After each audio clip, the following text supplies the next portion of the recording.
You are listening to Passport Talks. Welcome to the Passport Talks. Today we're zeroing in on Dominica Citizenship. We've gone through the available info to really pull out the core advantages. Exactly. People want to understand what a Dominica passport actually means for them. It's a popular citizenship by investment program, and Dominica itself is, well, quite something. It is. So our mission today is to explore those key benefits, thinking about things like global travel, finances, and, security. Right. Those are the big drivers for many people exploring these options. Okay, let's jump right in. Benefit number one seems like a big one.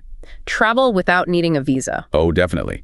The headline figure is access to 145 countries, either completely visa-free or with a straightforward visa on arrival. 145. That's a lot of stamps in the passport, potentially. It really is. And think about where. The entire Schengen area in Europe, for instance. Wow, okay, so that's Austria, Belgium, France, Germany. Yeah. All those places. All 29 of them, plus others like Ireland.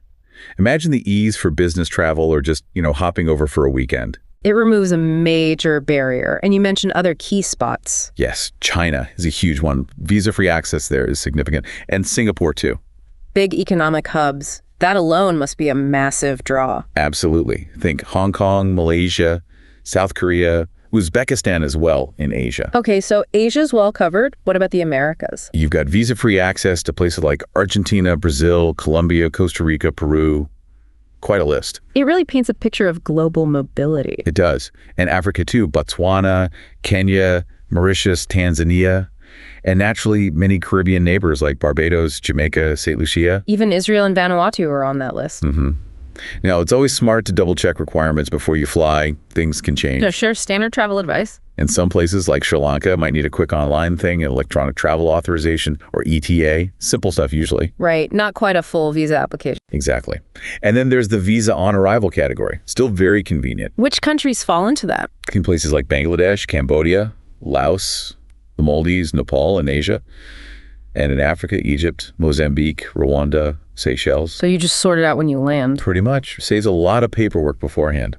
Also includes places like Jordan, Armenia, and some Pacific islands like Samoa and Tonga. Okay, that covers a huge amount of ground. Now, something specific caught my eye. The U.S. visa situation. Ah, yes.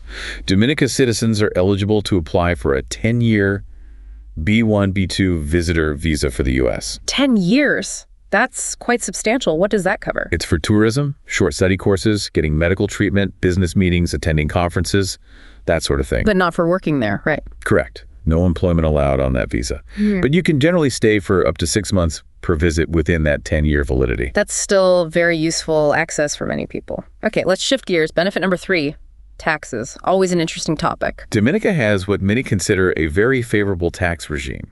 How so? What are the highlights? Well, crucially, there are no taxes on wealth, gifts, inheritance, or capital gains. Okay, that's quite significant. What about income? Here's the key distinction. If you are not a tax resident of Dominica, meaning you don't live there for, say, 183 days or more in the year, then you don't pay Dominican income tax on income earned outside of Dominica. So foreign dividends, interest, royalties. Generally not taxed there. Got it. So for someone getting citizenship by investment but living elsewhere, their global income isn't automatically taxed by Dominica. Exactly. If you did become a tax resident by living there most of the time, then your worldwide income would be subject to their income tax. But for many investors, that non-resident status is a major plus. That makes sense. And this leads nicely into the next point, international business opportunity. Dominica allows citizens to register international companies there. And a big feature is confidentiality. How does that work? The founder's details aren't listed publicly in the commercial register. This can be really important for asset protection and just, general privacy. I can see the appeal. Keep your business affairs private. And it can also help navigate certain foreign exchange controls that might exist elsewhere. Streamlines things a bit. Interesting. Okay, let's talk about the place itself. Benefit 5, living in Dominica. Well, it is a stunning Caribbean island. Think lush rainforests, mountains, waterfalls, volcanic lakes, beautiful beaches. Sounds pretty good. Warm climate year-round. Pretty much. And as a citizen, you have the right to live there anytime you want. No restrictions. The cost of living is generally considered quite a bit lower than, say, the US or Western Europe. So if you did choose to spend time there, it could be financially comfortable. Which ties into the idea of Dominica as a safe haven, benefit number 6. What's meant by that? It's about having a solid plan B. If things get unstable where you are, or you need to relocate quickly for any reason, you can go live in Dominica, no questions asked.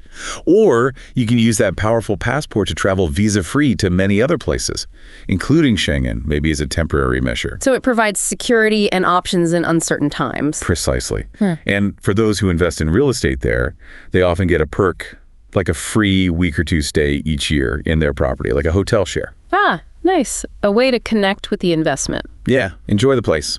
Okay, benefit 7. Access to international education. How does the citizenship help here? And mainly through that visa-free travel again.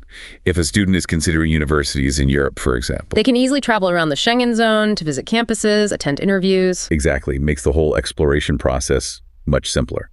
So it applies to exploring options in places like China or Singapore. Less visa stress during a potentially stressful application time. Right. And it's also a benefit for parents. They can more easily visit their children who are studying abroad in those visa-free countries. That's a really practical point. Okay, similar vein. Access to European healthcare, benefit 8. Yes, think about medical emergencies or needing specialized treatment. Getting a medical visa quickly can sometimes be a challenge. Delays you don't want when health is concerned. With a Dominica passport, you could potentially travel to many European countries for treatment immediately without that visa hurdle. It offers peace of mind. Definitely a significant factor now. Let's talk about cost. Benefit 9 highlights a relatively low investment. Compared to some other citizenship by investment or CBI programs, Dominica is often seen as one of the more, let's say, accessible options price-wise. What's the minimum investment level? It starts at $200,000 US. And how is that investment made? There are two main routes. Either a contribution to the government's Economic Diversification Fund that's non-refundable, or investing in government-approved real estate. Both starting at $200,000 minimum. That's the current threshold, yes, which is less than some other Caribbean programs, for example. Good to know. And benefit 10, fast processing. How quick are we talking? The typical time frame from application submission to getting the passport is generally around 6 months, sometimes a bit longer depending on complexity. 6 months. That's remarkably fast compared to traditional immigration paths. Oh, absolutely. Naturalization, for instance, usually requires at least 7 years of living there first.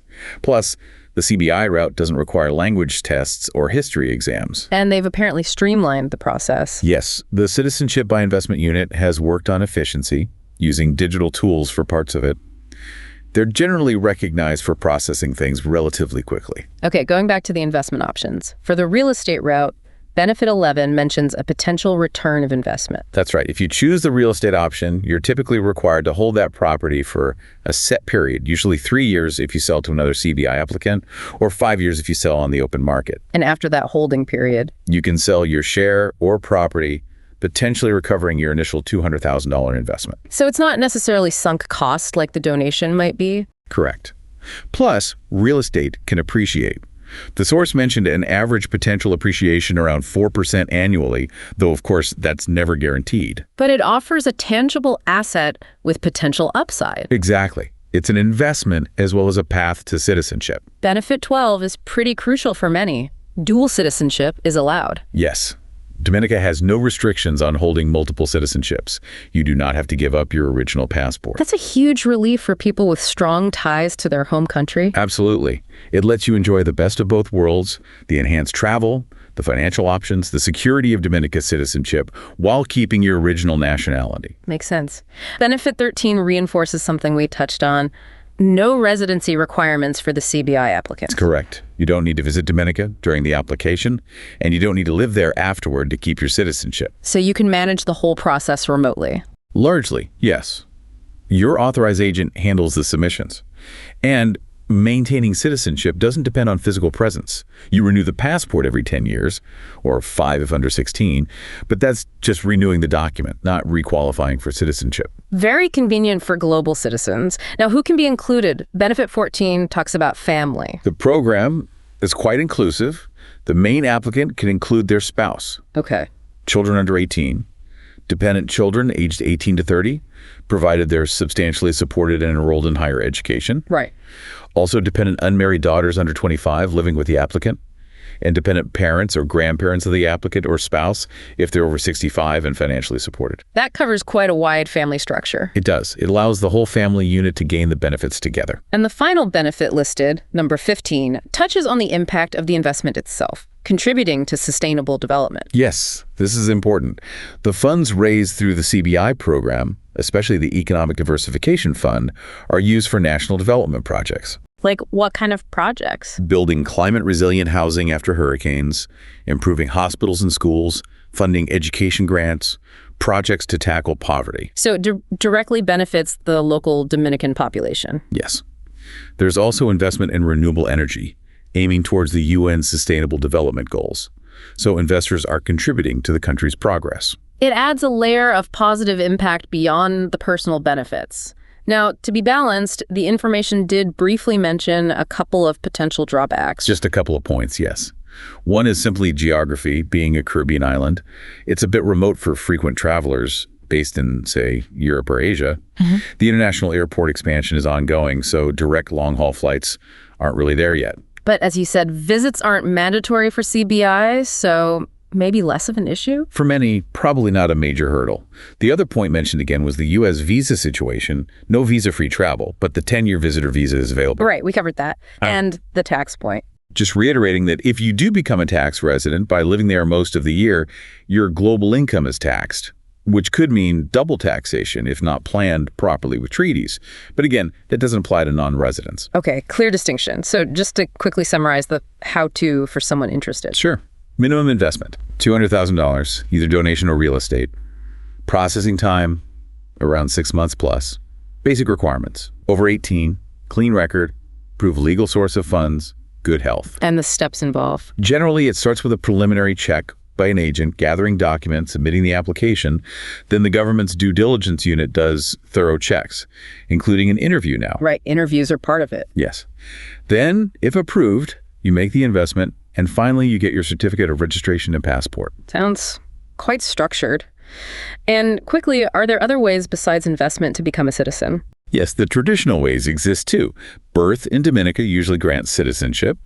Descent, if you have a Dominican parent. Marriage, a foreign spouse can apply after 3 years of marriage. And naturalization, after living there legally for at least 7 years, meeting character requirements, and knowing some English. So CBI is an alternative, faster route for those who qualify and can make the investment. Okay, let's try to wrap this up. What are the absolute key takeaways from all this? I'd say, first, massive global mobility. They had 145 plus country access, especially Schengen, China, Singapore. Second, the 10-year U.S. visitor visa eligibility is significant. Okay. Third, the potentially very attractive tax situation for non-residents. No wealth, gift, inheritance, or capital gains tax. Fourth, it's a relatively affordable and fast CBI program, $200 K minimum, 6+ months processing. And don't forget family inclusion and dual citizenship. Absolutely. You can bring dependents and you don't have to give up your current passport. Those are huge advantages. It really does present a strong package for the right person. So for our listeners, the final thought might be, in this complex world, how valuable are these kinds of options? Exactly. Does enhanced freedom of movement, potential tax efficiency, or simply having that Plan B security resonate with your own goals or your family's future? It's certainly food for thought about what global citizenship can mean today. Indeed. Lots to consider there.